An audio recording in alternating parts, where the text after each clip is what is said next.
सुप्रभात। आज हम पद्य पाठ 1-3 के प्रश्न और अभ्यास की आलोचना करेंगे। पहला है, एक दिन कवि को क्या हो गया।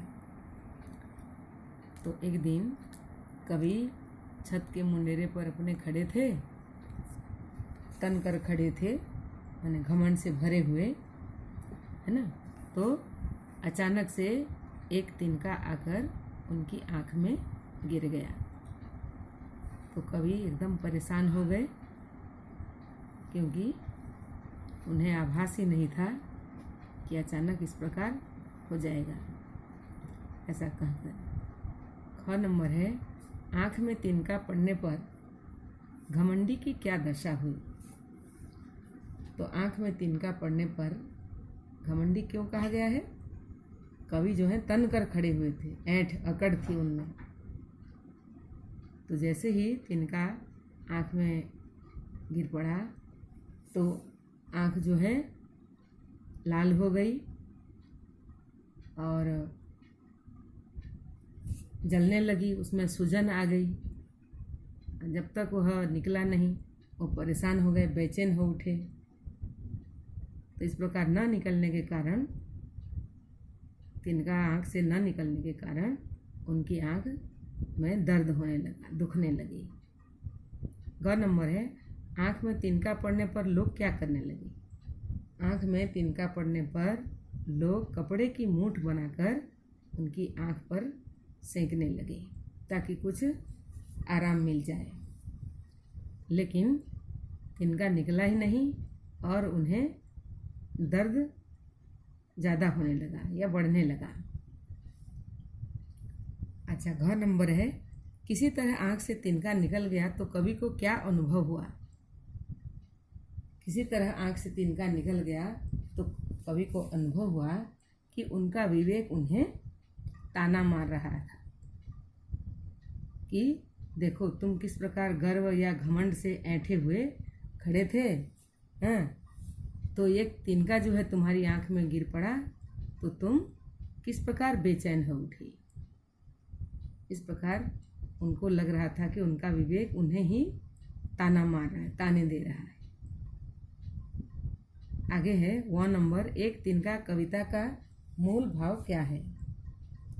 तो एक तिनका का मूल भाव यह है कि मनुष्य को कभी भी अपने बल पर, ताकत, अपनी ज्ञान, अपनी बुद्धि, अपनी सुंदरता या अपनी धन दौलत, किसी भी बात पर कभी ज़्यादा घमंड नहीं करना चाहिए।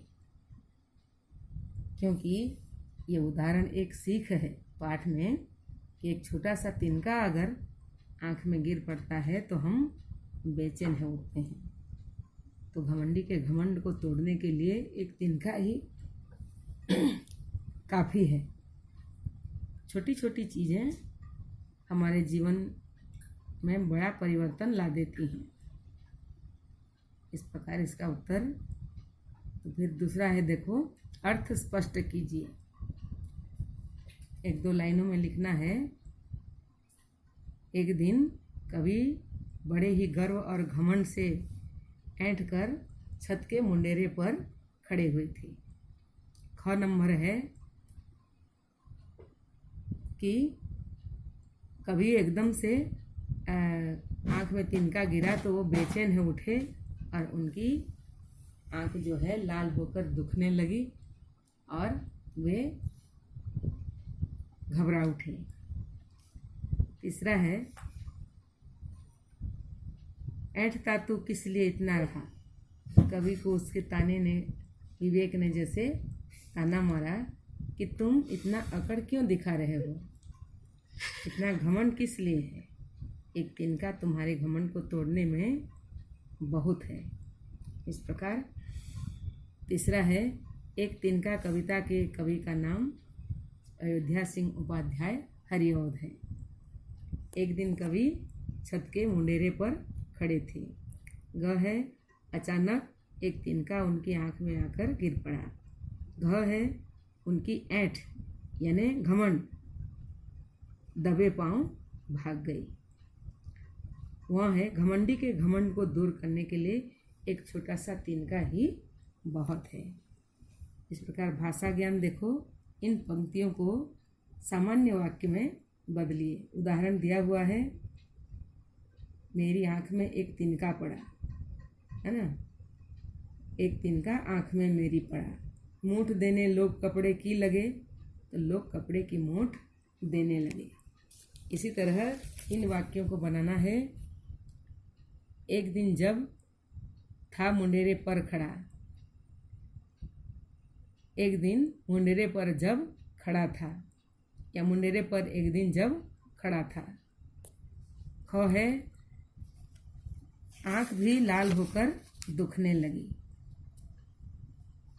ऐंठ बेचारी दबे पांव भागी, बेचारी ऐंठ दबे पांव भागी। घ नंबर है, जब तिनका किसी ढब से निकल गया, या किसी ढब से जब तिनका निकल गया। वह है, एक तिनका तेरे लिए बहुत है, या तेरे लिए एक तिनका बहुत है। इस प्रकार दूसरा देखो, इनके विलोम शब्द। झिझक का है बेझिझक, बेचैन जो है चैन, दुख का सुख, दुखद जो है सुखद, बहुत जो है कम। तो तीसरा जो है इसे पढ़ोगे।